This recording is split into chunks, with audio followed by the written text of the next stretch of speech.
Hi guys, I am going to show you how to do the whip stitch. This is one of my favorite stitches and I use it all the time, especially for felt stuffies, any kind of felt projects for sewing. Really, the whip stitch is the best stitch. So I want to show you how to do that. Before we get started with the stitch, you're going to take your needle and your thread, and I'm going to show you how to knot and thread your needle and all that good stuff. So I generally take my thread and I take, it might be hard to see, but I take it in my fingers and I stretch it out and I go all the way up to my shoulder. And that is just like a good rule of thumb for how long your thread should be. So fingertip to shoulder. There's no exact measurements here. That's just fine. And a lot of times people ask me, well, why don't you just use a really, really long thread? That's because if we do that, we end up getting tangles and knots, and keeping it short is really the best way to go. So here is the needle. Here is the thread. I like to use these needles that have a large eye. I'm not sure if you can see that, but the large eye needles are really helpful, especially for me. My eyesight isn't what it used to be.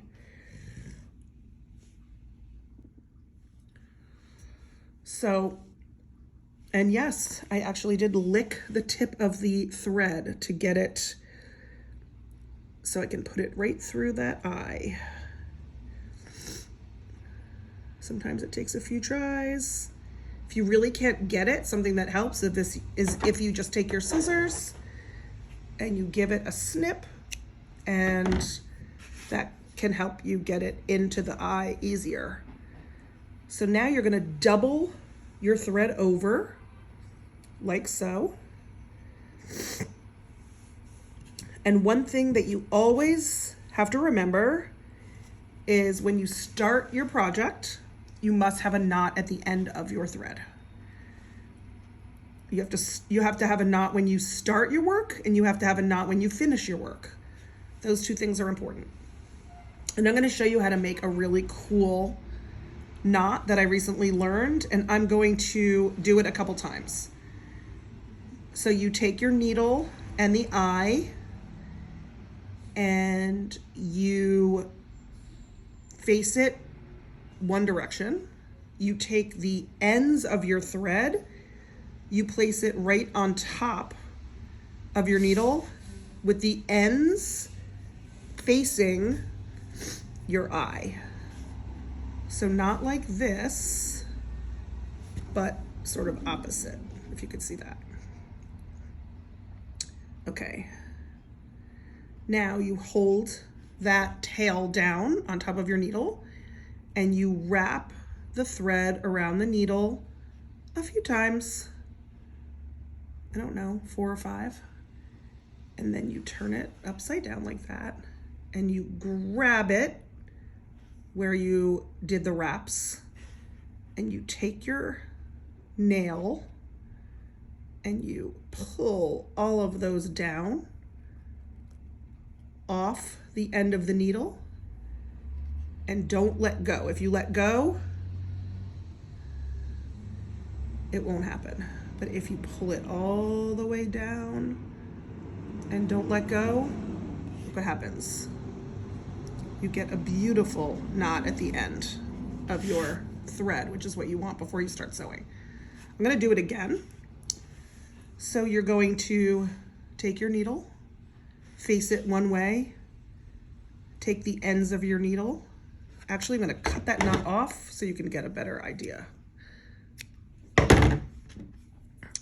Take your needle, point it one direction, take your ends, point them towards the eye of your needle, hold it on top, hold that thread just right on top, wrap the thread around the needle, I don't know, 4 or 5 times, and don't wrap it really, really tightly. Wrap it just like regularly, if that even means anything. Now, turn your needle upwards, pinch where you did the wraps at the top. You can let go. See, I'm pinching with my nail, and I'm gonna pull my needle up, and I'm not gonna let go. I'm going to pull those wraps off the end of the needle. Keep going, keep going, keep going. Keep going, keep going, keep going, keep going. Oh my gosh, look at that. Works every time like a charm. Okay, now we're gonna start sewing. Yay, whip stitch. Okay, so we're gonna take our project that we're sewing, and I'm sewing 2 pieces together, which is something that you're gonna be doing for my projects. And they're either gonna be pinned together or you're gonna have clips or whatever, but they do need to be held together in one way, either pinned or clipped. And then you are going to start sewing. So I'm going to push the needle through both layers of the fabric, and I'm going to go from the top to the bottom, just like that. And since you have a nice knot, it will not go all the way through, will it? No, it'll stop. Some people like to hide their knot, but for just the purposes of simplicity right now, I'm gonna keep it on the outside.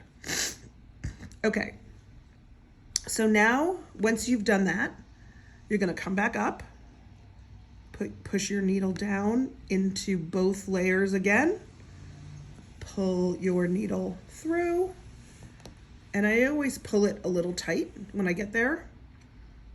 Come back up, put your needle down, and pull. And again, I always give it a little tug when I get to the very end. I'm gonna come back up, push from the top to the bottom, pull.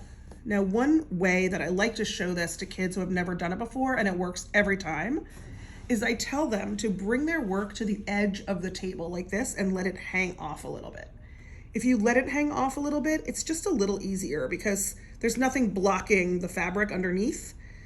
So I just let it lay off the edge a little bit. Sorry, I have a little cold. Push the needle down and pull. Come back up, push it down, and pull. And this is the whip stitch. Something that you need to remember when you're doing the whip stitch, and I always stress this, is that the stitches need to be both close to the edge and close together. So they have to be close to the edge of where you're sewing, and they need to be close to each other. This is important. And if you don't do that, you might have holes at the end, and you don't want that. It's better to take the time to make your stitches nice and close together now than at the end to have to patch up any holes.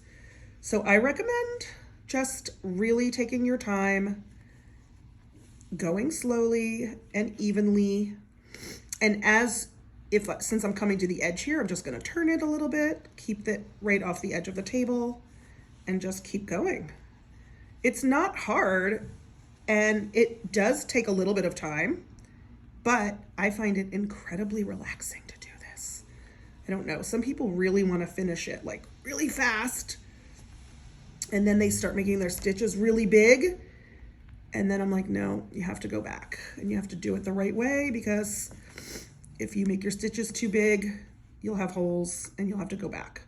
So if you just take the time now to do it this way, you'll be able to be done with your project as soon as you get all the way around. So again, keep making your stitches close to the edge, close to each other. And something I also want to show you is to make sure that when you put your needle through, that it's going through both layers. Sometimes you could sew if you're not paying attention or whatever, and it could just go through the top layer, but you don't want that. You definitely want to go through both of the layers, because you have to get both of the layers sewn. So now I'm going to show you when you're finished with your work, what you're going to do. And this is important, and it happens all the time in my workshops, especially sewing with kids. So now I'm getting to a point where I'm going to need to change to a new thread, and that is fine. That is part of sewing. I always say also knots and tangles and all that. That's part of sewing too. Don't feel bad if you get a knot or a tangle. It just happens. All right. So you definitely want to make sure that when you are sewing and getting ready, see how my thread is getting short?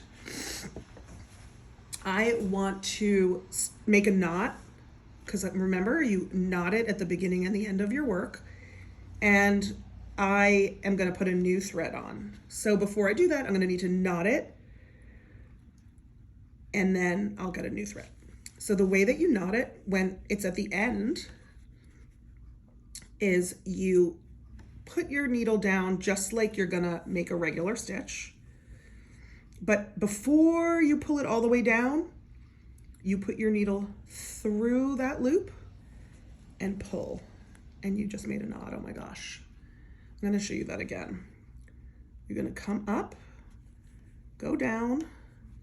Instead of going all the way down, put your needle through the loop and pull, and you just made a knot. And now you can cut that thread off.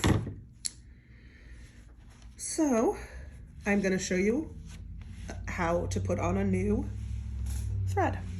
So I'm just going to get a new piece of thread, same thing, arm's length.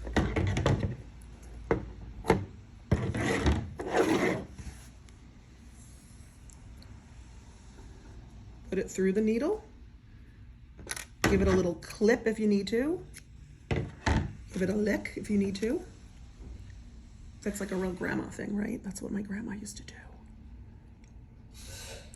Put it through here. Oops, I don't think it's through.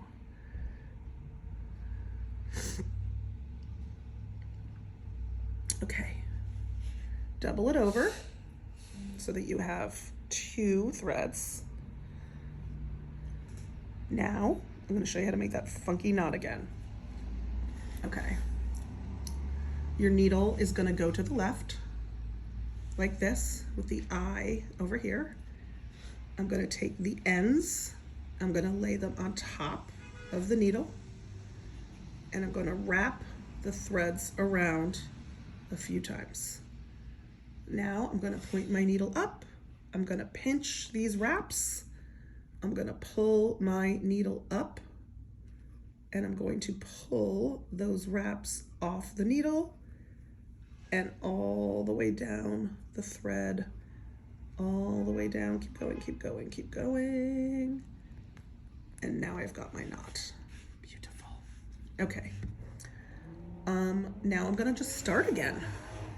So one reason why I'm really not worried about the knot showing is because we're going to turn these inside out later anyway. So it doesn't matter, because that means that these knots are going to be on the inside. Right now they're on the outside. They're going to be on the inside later. So we don't really have to worry about it. So now I just keep going with that whip. If you feel more comfortable at the edge of the table, do it that way. And again, just make sure that your stitches are what? Close to the edge and close together. Exactly.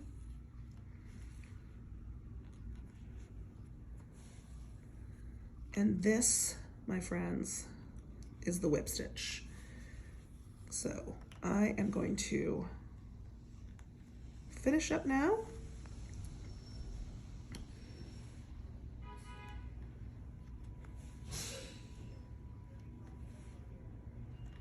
Ta-da! Now you're going to just keep going, following the instructions that you have in your box, and you're going to sew. You're going to keep sewing all the way around, just like it says in your instructions.